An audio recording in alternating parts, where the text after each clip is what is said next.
itu kayak berusaha loh memanipulasi dan mengendalikan Rose. Outfitnya itu adalah outfit yang dia pakai ketika tahun 2019.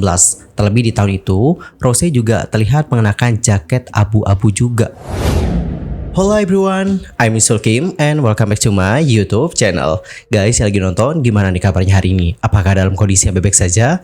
Atau mungkin sebaliknya ya guys, lagi dalam kondisi nggak bebek aja? Apapun yang terjadi, kalian gak boleh menyerah ya guys. Ayolah semangat, fighting. By the way, sebelum kita lanjut ke pembahasan utamanya, aku mau izin buat jadi afiliator ya guys. Dan tada, ini adalah beberapa produk yang aku jual. Ini adalah produk hair care yang aku pakai. Dan tenang aja, aku udah taruhin time lapse, jadi kalian bisa skip bagian yang afiliator ini. Dimulai dulu dari shampoo. Shampoo sendiri aku pakai Natur Aloe Vera Extract. Guys, menurut aku ya, ini shampoo-nya bagus banget sih. Dan yang aku suka dari shampoo ini adalah karena shampoo ini mengandung aloe vera extract, yang mana kandungan ini dapat membantu menutrisi rambut dan juga dapat membantu menjaga kesuburan rambut sehingga rambut itu tampak lebih sehat dan juga lebat. Selain itu aku juga pakai tonik dari Natur. Ini adalah ginseng extract ya guys. Jadi tonik ini cocok banget buat kalian yang lagi nyari produk yang bisa membantu untuk mengatasi masalah kerontokan rambut. Jadi guys, kandungan ginseng extract yang terdapat dalam produk ini dapat membantu merawat kekuatan akar rambut dan juga kesehatan kulit kepala sehingga rambut itu lebih kuat guys dan gak mudah rontok. Kondisinya sendiri aku pakai Herbal Essence Argan Oil of Morocco. Kalau di aku sendiri kondisionernya cocok sih. Ini tuh ngebuat rambut aku kayak lebih halus dan rambut aku juga gak kusam atau kayak lebih cerah rambutnya. That's why I love this. Dan aku juga pakai hair vitamin. Kalau hair vitaminnya sendiri aku pakai dari Emeron. By the way, aku yakin kalian salpok pasti ada tulisan hijab. Ya emang sih aku nggak berhijab ya guys, tapi bukan berarti aku nggak bisa pakai ini produk. Dan aku juga suka sama produk ini. Kenapa? Karena guys di sini tuh ada kandungan yang membantu menutrisi rambut menjadi 2 kali lebih halus, berkilau, dan menghilangkan bau apek. Apalagi buat teman-teman yang berhijab, ini cocok banget sih. So, gimana nih guys, tertarik nggak untuk pakai produk ini? Kalau tertarik, buruan cek tab produk. Alright everyone, enough ya untuk jualannya. Dan sekarang kita akan fokus ke topik pembahasan utama kita kali ini. Kali ini kita bakal bahas nih tentang teori yang tersembunyi di musik video dan juga lagu dari Rose yang Toxic Till The End. By the way everyone, sekedar untuk informasi, Rose Blackpink resmi merilis album studio perdana berjudul Rose pada Jumat tanggal 6 Desember. Album ini terdiri dari 12 lagu nih yang diproduksi di bawah label rekaman The Black Label dan Atlantic Records. Perilisan album tersebut juga disertai dengan perilisan MV untuk single Toxic Till The End. MV yang berdurasi hampir 4 menit itu menampilkan Rose dan Evan Mox sebagai pemeran utama. MV itu dibuka dengan Evan yang terlihat meminta untuk menumpang mobil yang tengah dikendarai oleh Rose. Mereka kemudian dikisahkan menjadi pasangan kekasih dan menghabiskan waktu bersama dengan berbagai kegiatan seperti berlarian di taman, terjebur di kolam, hingga bermain catur bersama.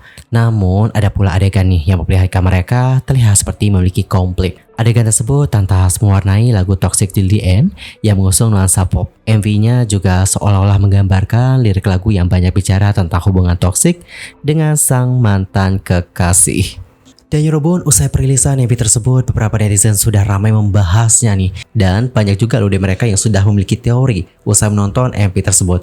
Bahkan gak cuma teori MV sama lagunya doang loh guys, tapi ada juga nih yang sudah berteori soal mantan kekasihnya Rose. Tapi untuk itu kita gak usah bahas ya guys, kita gak usah bahas dulu. Kali ini tuh kita cuma bakalan fokus ke lirik lagu sama MV-nya aja ya.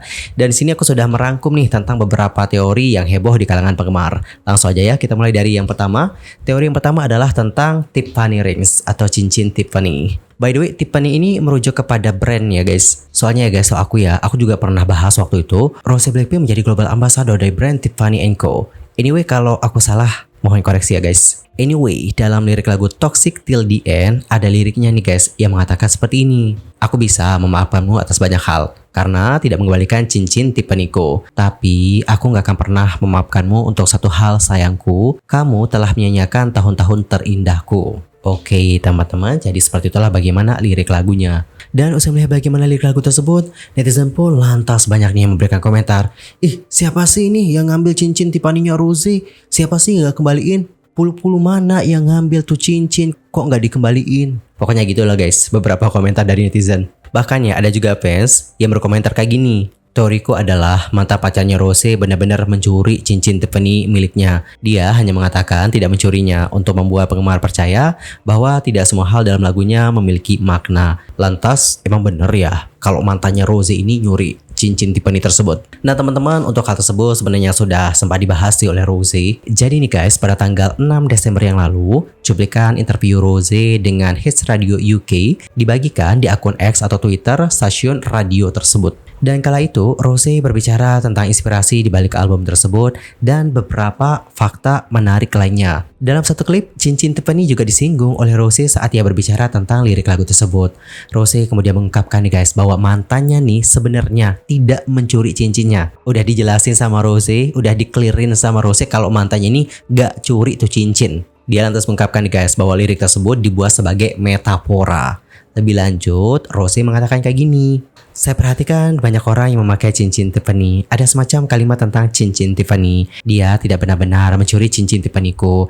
Kami hanya mengarangnya. Jadi saya seperti berkata, tenang saja. Everyone likes. Siapa nih yang mencuri cincin Tiffany-nya? Oke teman-teman, jadi seperti itulah bagaimana statement dari Rose. Intinya adalah dia menegaskan kalau mantannya itu nggak curi itu cincin ya. Dan lirik tersebut hanyalah sebagai metafora saja. Begitu Yorobun. Dan guys, berbicara mengenai simbolisasi dari cincin sendiri itu melambangkan cinta, persatuan, komitmen, dan masih banyak lagi.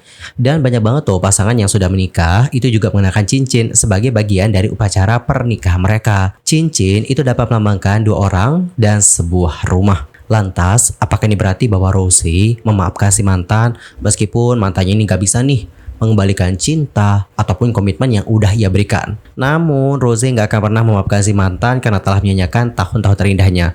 Apakah seperti itu? Kalau menurut kalian sendiri gimana nih guys? Apa sih menurut kalian metafora dari penggambaran cincin Tiffany yang gak dikembalikan di sini? Antar bagi-bagi ya bagaimana pemikiran kalian di kolom komentar. Kalau aku sih mikirnya gitu. Kalau kalian gimana nih? Next, ke teori yang kedua adalah tentang lokasi pembuatan musik videonya.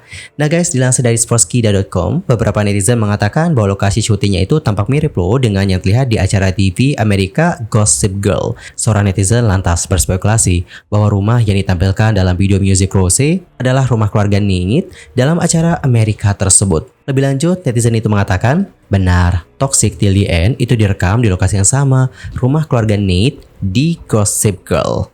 Dan guys, untuk memastikan tambahannya, Evan Mock yang tampil di musik videonya Rose itu juga ternyata memerankan karakter Aki Menzies dalam Gossip Girl. So, dikarenakan hal tersebutlah netizen lantas mengatakan bahwa Rose mungkin mengambil referensi dari TV show-nya Evan. Lanjut ke teori yang ketiga adalah tentang sama-sama toxic. Dalam musik video Toxic Till the End, kita diperlihatkan dengan bagaimana adegan pertemuan awal antara Rose dan si mantan. Saat hendak pergi ke suatu tempat, Rose bertemu dengan DX yang tersesat dan ban sepedanya bocor. Setelah itu, Rose memberinya tumpangan dan mereka pun memulai perjalanan. Selanjutnya dalam video tersebut terlihat nih kalau mantannya ini kayak sengaja gitu mengempeskan ban sepeda Rose untuk meminta tumpangan dari Rose. Dan menjelang akhir saat Rose keluar meninggalkan mantannya, dia mencoba menyalakan mobilnya. Tetapi mesinnya nggak berfungsi nih guys. Para netizen lantas berspekulasi bahwa mantannya itu yang sudah melakukan hal tersebut. Menurut seorang netizen, ban pecah dan adegan mobil awalnya memang sengaja diatur oleh si The X. Dan Yorobu, netizen juga menotis nih bahwa ternyata tidak hanya si mantan yang menunjukkan sikap yang toksik.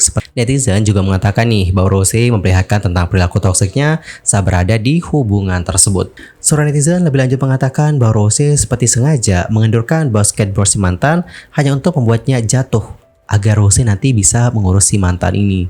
Netizen yang lain atas mengatakan bahwa hal ini adalah hal terbaik loh dari MP tersebut karena Rose itu tidak menggambarkan dirinya sebagai korban, tetapi malah menunjukkan bagaimana mereka berdua yang saling toksik. Lanjut ke teori yang keempat adalah tentang si mantan yang diduga selingkuh. Jadi guys, di sini ada salah satu scene di mana si X dan juga Rose lagi main catur. Nah, saat bermain, si mantan ini kayak berusaha menyembunyikan layar ponselnya, seolah-olah dia itu kayak pengen Rose nggak ngelihat pesan-pesannya. Nah, dikarenakan adegan inilah muncul dugaan bahwa si mantan ini selingkuh dari Rose. Begitu teman-teman. Tapi untuk ke bagian ini nggak semua netizen berpikiran yang sama guys. Tadi kan ada yang mikir ya kalau itu adalah adegan si cowok ini lagi selingkuh nih gitu. Namun gak semua nih yang berpikiran seperti itu. Di sini ada juga nih beberapa yang mengatakan bahwa itu adalah ponselnya Rose. Netizen lebih lanjut menyebutkan bahwa The X itu kayak berusaha loh memanipulasi dan mengendalikan Rose dengan menonaktifkan notifikasi dan merusak mobilnya sebelum Rose sempat pergi. Lebih lanjut, netizen mengatakan Kalau kalian sendiri gimana nih pendapatnya guys? Apakah menurut kalian si cowok itu selingkuh dan itu adalah ponselnya dia? Atau kalian tuh berada di tim yang mengatakan bahwa cowoknya ini gak selingkuh dan itu adalah ponselnya Rose dan itu kayak pengen mengendalikan Rose dengan menyembunyikan notifikasinya. Bagaimana nih pendapat kalian? Antar komen ya di kolom komentar. Di sisi lain, netizen juga menotis nih guys bahwa Rose juga menambahkan catur loh di MV Gone. Fans lantas mengatakan bahwa itu digunakan untuk melambangkan bagaimana hubungannya dan bagaimana dia selalu menjadi pion mereka di dalam pikirannya. Selain itu ada juga salah satu akun yang berteori soal catur. Dan dapat kalian baca ya seperti apa statement dari akun tersebut. Kalian bisa lihat betapa berantakannya bidak-bidak itu. Dan itu bahkan bukan permainan yang sebenarnya. Itu hanya cerminan dari hubungan mereka yang toksik dan seberapa buruk kekacauan yang mereka alami. Satu detail bagusnya adalah bagaimana Rose yang meletakkan kepalanya di samping bidak-bidak hitam. Yang mana ini menunjukkan betapa lelahnya dia dan dia benar-benar lelah dengan situasi tersebut dan siap untuk pergi kapan saja. Di sisi lain, ada juga seorang netizen yang lantas membandingkan apa yang terjadi di Toxic Till The End dan juga di Gone. Di lagu Toxic Till The End, Rose mengatakan seperti ini. Permainan favoritnya adalah catur. Siapa yang akan pernah menduga bermain dengan bidak-bidak di dadaku. Sementara itu, kalau di Gone, Rose mengatakan, kau menghancurkan hatiku hanya untuk bersenang-senang, mengambil cintaku dan membuatku mati rasa. Dapat dicatat menghancurkan hatiku. Kalau di Toxic Till The End, bermain dengan bidak-bidak di dadaku. Poinnya sama ya guys, tentang mempermainkan hati. Dan usai melihat bagaimana perbandingan ini, seorang netizen lantas berkomentar bahwa bagaimana ya jika Rose kayak memberikan si X-nya ini kesempatan, tapi sayangnya si X malah mengacaukan kesempatan yang sudah diberikan oleh Rose. Atau kayak mengulangi lagi loh kesalahan yang sama. Anyway, dari komentar-komentar yang kita bacakan tadi soal teori catur ini, sebenarnya punya poin yang sama nih guys, yaitu tentang Rose yang mungkin lelah nih terus berada dalam hubungan seperti itu. Ya seperti memberikan kesempatan kepada si mantan, namun sayang, kesempatan itu nggak dimanfaatkan dengan baik, justru kayak kembali mengacaukannya. Dan kalau kita berbicara mengenai catur ya guys, catur sendiri itu disebut merupakan simbolisasi dari cerminan kehidupan. Kita melihat dunia melalui simbol-simbol, dan terkadang kita bisa terjebak dan menganggap tindakan orang lain sebagai bentuk pertarungan melawan kecerdasan kita sendiri. Namun sebenarnya kita itu berada dalam harmoni konflik yang terkendali. Kita nggak pernah bermain melawan lawan kita, namun kita bermain melawan diri kita sendiri. Dan mungkin itu pula yang terjadi dalam sebuah hubungan. Kita itu kayak terkadang bertarung loh guys dengan pikiran kita sendiri. Misal nih, kita menjalin hubungan ya, hubungan ini kayak toxic gitu. Dan alurnya seperti itu aja gitu. Kita udah diginiin, digituin, nanti kita kasih kesempatan dan terjadi lagi. Di satu sisi kita mikir, apa gue akhiri aja ya hubungan ini. Tapi di satu sisi kita mikir, gue masih sayang, gue masih cinta sama dia. Dan inilah yang membuat pikiran kita itu kayak bertarung loh guys. By the way, kalau kalian sendiri pernah nggak mengalami hal seperti ini? Antar komen ya guys di kolom komentar. Dan guys, sampailah kita di poin yang terakhir adalah tentang Coachella outfit. Jadi guys, dalam MV-nya kita melihat bagaimana Rose yang mengenakan pakaian berkilau kayak baju konser gitu di saat ia meninggalkan The X setelah bertengkar dikarenakan notifikasi telepon. Netizen pun lantas mengaitkan alur cerita dengan wawancara Rose yang sebelumnya, di mana dia berbagi pengalamannya di usia 20-an. Dia menceritakan pertengkaran sengit dengan sang mantan sebelum konser dalam podcast Apple Music pada tanggal 4 Desember 2024 yang lalu. Netizen lantas mengatakan ya guys bahwa pakaian yang Rose gunakan dalam adegan atau scene pertengkarannya bersama dengan si mantan itu lumayan mirip dengan pakaian yang ia pakai di panggung Coachella. Yang mana hal ini lantas membuat netizen berspekulasi bahwa itu menunjukkan masalah emosionalnya yang mungkin bertepatan dengan festival tersebut. Namanya teman-teman soal outfit ini, netizen itu kayak berdebat nih. Ada yang mengatakan bahwa outfitnya itu adalah outfit yang dia pakai ketika tahun 2019. Terlebih di tahun itu, Rose juga terlihat mengenakan jaket abu-abu juga. Namun di sisi lain ada netizen yang mengatakan nih guys bahwa outfitnya itu lebih mirip yang dipakai oleh Rose di Coachella 2023. Dan kalau kalian sendiri gimana nih teman-teman? Kira-kira ini tuh outfit tahun 2019 atau tahun 2023 ya?